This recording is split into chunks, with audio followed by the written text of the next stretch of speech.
नमस्कार, स्वागत छ कार्यक्रम खोज खबरमा। म पुष्कर खतिवडा। समाजमा भएका हरेक घटनामा हाम्रो नजर, जनताको सूचना पाउने अधिकारको सम्मान हाम्रो अभियान। त्यसैले समुन्नत र समृद्धशाली समाजको यात्रा खोज खबरको अन्तिम अभिष्ट अनि गन्तव्य हो। बिहिबार महाशिवरात्रि हिन्दू धर्मावलम्बीहरूले भगवान शिवको पूजा आराधना गरी मनाएका छन्।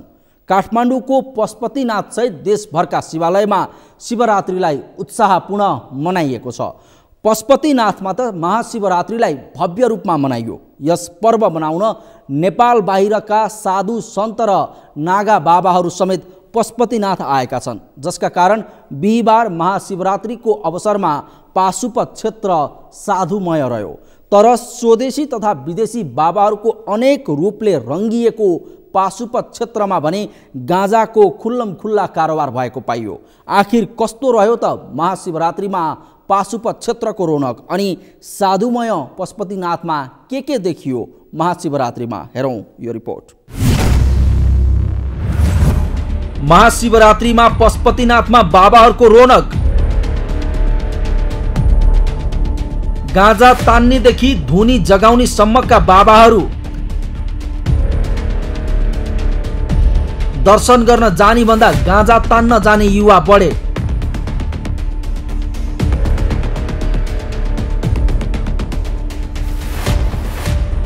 यो दृश्य हेर्नुहोस्। महाशिवरात्रिका दिन पवित्र पाशुपत क्षेत्र पशुपतिनाथ मन्दिर परिसरमा देखिएको दृश्य हो यो। बिहिबार महाशिवरात्रिको अवसरमा पाशुपत क्षेत्र साधुमय देखिएको थियो।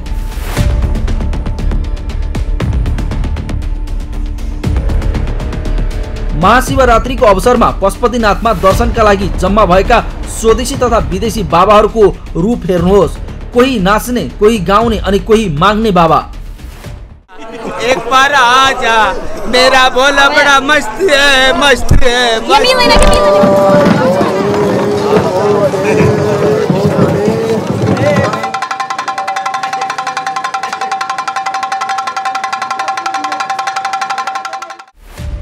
यति मात्र होइन, बिहिबार महाशिवरात्रिमा पशुपतिनाथमा थरी थरीका बाबा देखिए। कोही बाबा खाना पकाइरहेका थिए भने कोही खरानी र अन्य रङले सिँगारिएर बसेका थिए। अझ पक्नुस्, बाबाको रूप यति मात्रमा सीमित छैन। महाशिवरात्रिमा पशुपतिनाथको मन्दिरमा अजब गजबका बाबाहरू भेटिएका छन्। हो नाम दर्शन, तर काम भने अर्कै भएका बाबा। शिवरात्रिमा बाबाको विशेष काम भनेको गाँजाको सर्को तान्नु र गाँजाको व्यापार गर्नु अनि कोही फोटो खिच्न आए उनीहरूसँग पैसा माग्नु रहेको पाइयो।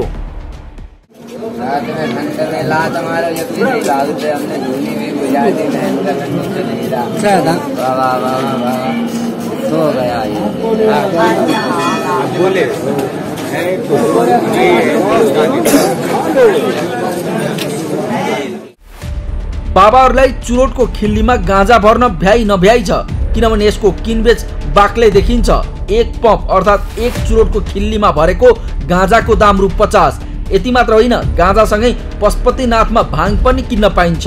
र गजबको कुरा के छ भने यी नसालु पदार्थलाई शिवजीको प्रसाद भनेर सेवन गर्ने र किनबेच गर्ने गरिन्छ।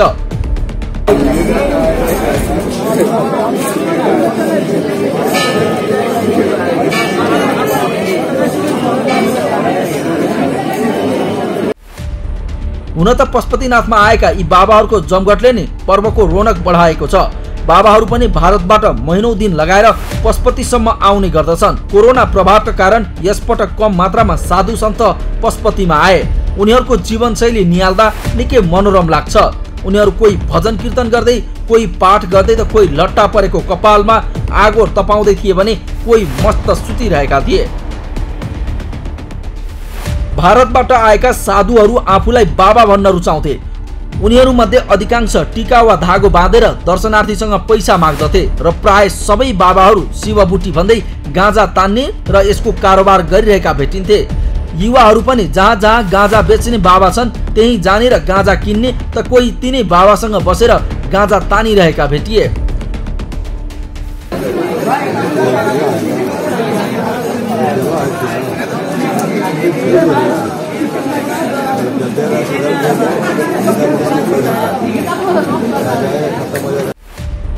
यसरी गाँजा तान्ने युवा र साधु सन्तले प्रतिबन्धित गाँजाको खुल्लमखुल्ला कारोबार गरेको भन्दै केही श्रद्धालुले यसको उचित व्यवस्थापन हुन आवश्यक रहेको सुझाएका छन्। उनीहरूका अनुसार महाशिवरात्रिमा हुने यस प्रकारको गतिविधि नियन्त्रण हुन आवश्यक छ।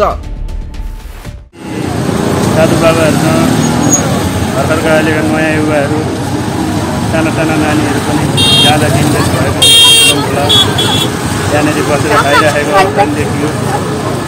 मैले चाहिँ त्यति देखेँ होइन। अब अरू सबै ठिकै छ। यो सब भक्तहरू निकै लामो लाइन लागिरहेको अवस्था देखियो। महाशिवरात्रिको अवसरमा पशुपतिमा देखिएको अनेकका बाबाहरूको रूप, कोही भेष बदलिएर हनुमान त कोही शिवजी स्वरूप बनेका थिए अनि उनीहरूसँग फोटो खिच्नेको भिड थियो। पशुपतिमा पुगेका युवाहरू कोही उनीहरूसँग फोटो खिच्ने त कोही टिकटकसम्म बनाउने भेटिए।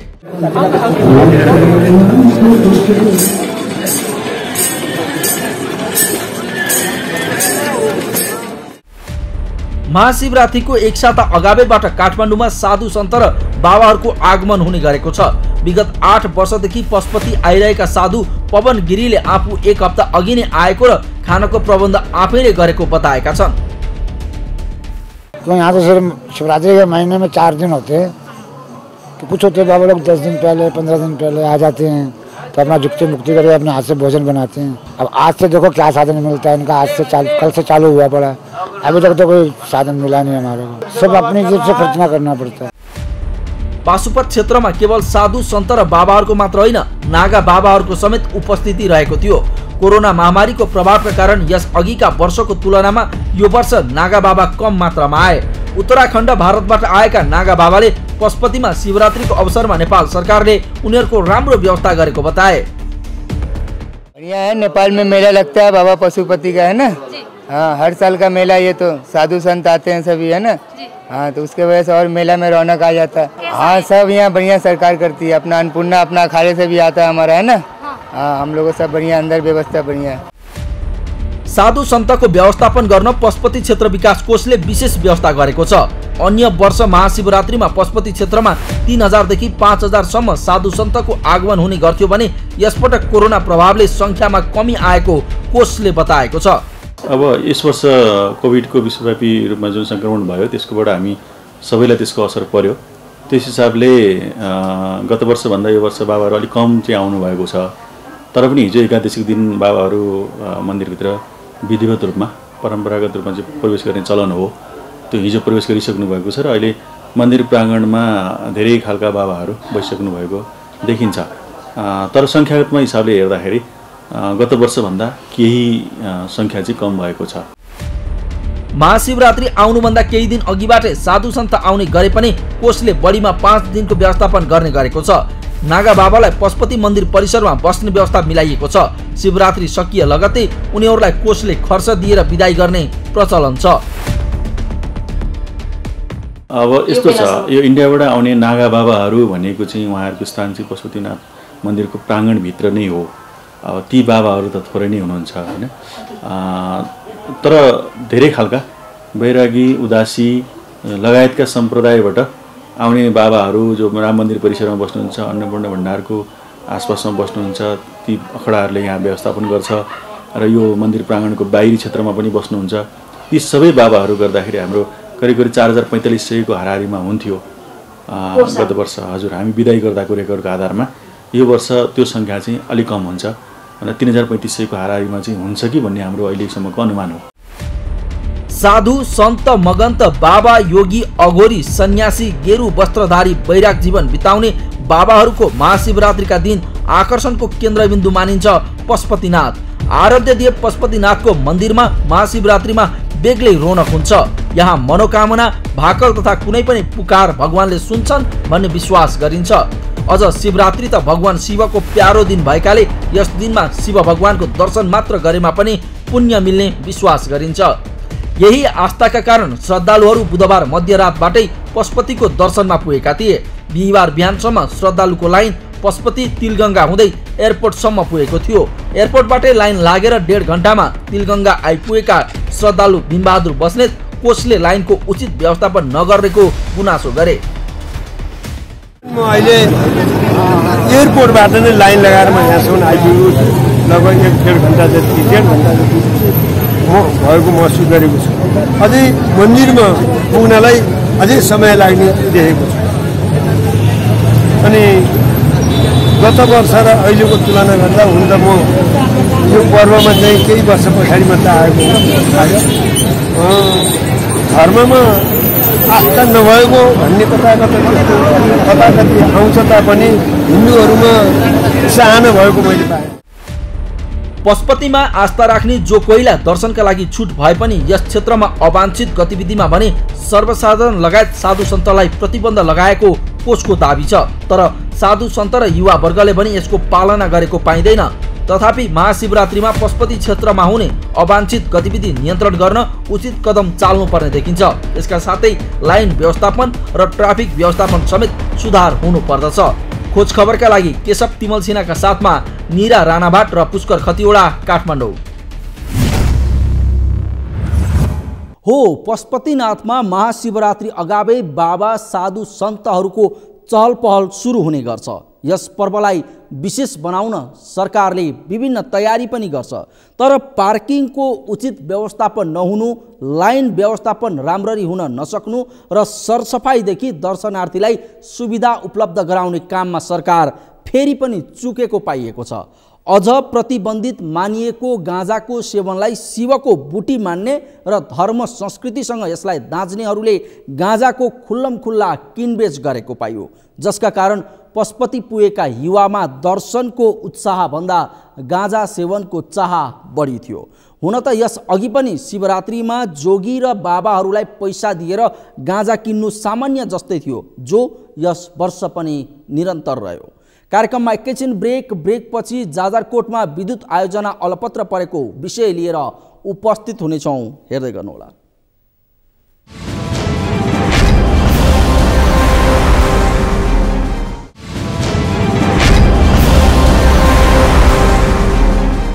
ब्रेकपछि स्वागत छ। कार्यक्रम हो खोज खबर। कुनै एउटा सामान्य विद्युत आयोजना निर्माण गर्न कति समय लाग्छ होला?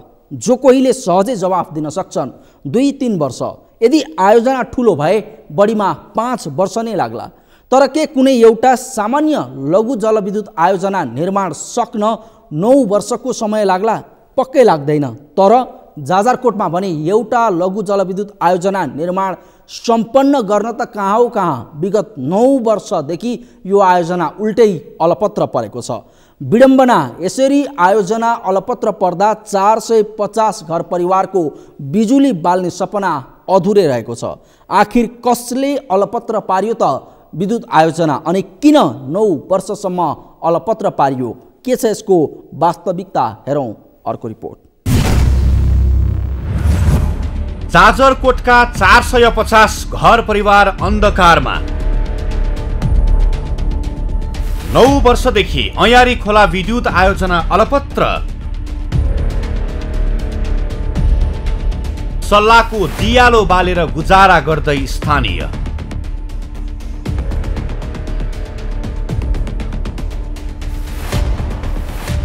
नेपालमा कुनै बेला नियमित घण्टौं लोड शेडिङ हुन्थ्यो अनि विद्युत जोडेको भए पनि जनताले बिजुलीको उपयोग गर्न पाउँदैन थिए। यस्तै अवस्था रहिरहँदा नेपाल विद्युत प्राधिकरणमा कुलमान घिसिङ आएसँगै नेपालमा लोड शेडिङ अन्त्य भयो। तर भन्दा पत्यार नलाग्ने जाजरकोटको एक गाउँमा भने अझै पनि विद्युत सेवा नै पुगेको छैन। विद्युत सेवा नपुग्नुमा पूर्वाधार निर्माणको अभाव होइन, आयोजना निर्माणको जिम्मा पाएको कम्पनीको लापरवाही रहेको छ, जसका कारण 9 वर्षदेखि एउटा विद्युत आयोजना अलपत्र परेको छ।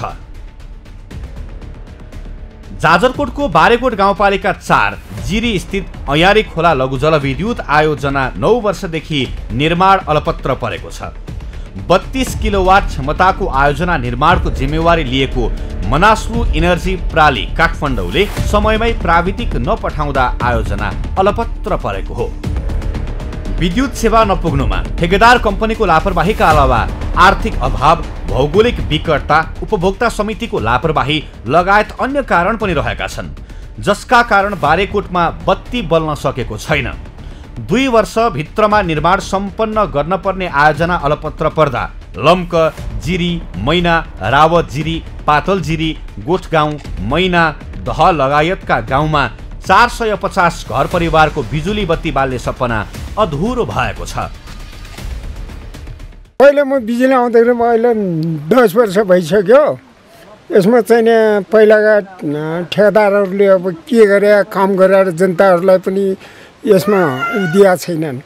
एउटा चाहिँ काम गराएको त्यसमा पनि दिएन, पैसा आएन भने त्यहाँबाट अन्तरको अर्को अध्यक्ष भयो, त्यो मरिगयो, त्यसले पनि यसै अधुरै भयो। अन्तर त अर्को भयो, त्यसले पनि अधुरै गर्यो। बिजुली बल्ने हो भने अहिले अब हाम्रो त धेरै हुनलाई त टाढा धेरै छ कुलो हो। त्यसमा त्यही पनि सरकारले जहाँसुन ठाउँमा हेरेर अहिले हाम्रो त अझ उधारै छ। यहाँ बिजुली बाल्नको केही सरकारबाट निकास हुन्छ भने पनि यहाँ जनताहरूले पनि काम गर्न लगाएर अनि अहिलेसम्म हाम्रो विद्युतको बारेमा यति मान्छेहरू अब पहिले पनि काम गरिरहे, काम गर्दा पनि अहिले त्यति काम गरे जस्तो भएन। सरकारले हेरेर नहेरेको कारणले गर्दा फेरि अहिलेसम्म पनि केही भएन। अहिलेसम्म अब यस्तै तारहरू ढलिसके, पोलहरू ढलिसके, तारहरू चुटिसके। अहिले हाम्रो बालबच्चाहरूले पनि यसरी अब केही समयसम्म अँध्यारोमा बसेर बत्ती बालेर बालेर अब यसरी अब पढिरहेका छन्। अहिलेसम्म हामीले केही सोलरको यताउता गर्दाखेरि पनि त्यो सोलरको कतिपय हुन्छ, सोलरको काम सरकारले अहिलेसम्म नहेरेको कारणले हामीले अलिक पीडित छौँ। अहिले यहाँको विद्युतको अवस्था यस्तै छ के अरे, अब सरकारले सेवा सुविधा गर्ने कुरामा त भएकै छ, प्रत्येक वर्षमा बजेट हालेकै छ। तर के हो, कस्तो तरिकाले हो, समितिको कमजोरी हो कि जनताको कमजोरीको कारणले हो कि?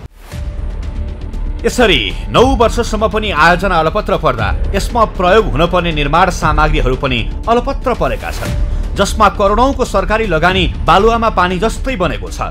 तर आयोजना निर्माणमा 3 पटक निर्माण समिति गठन भएर पनि काम हुन सकेको छैन। बिजुली नबल्दा स्थानीयलाई विद्युतको अन्य उपयोग भन्दा पनि टेलिभिजन हेर्न, रेडियो सुन्न, मोबाइल चार्ज गर्न तथा स्कुले विद्यार्थीलाई पठन पाठनमा समेत समस्या भएको छ। यति मात्रै होइन, विद्युत सेवा अभावका कारण साना उद्योग सञ्चालन गर्न समेत समस्या भएको स्थानीय बताउँछन्। लगभग सुरुवात हुन लागेको 10औं वर्ष भइसक्यो।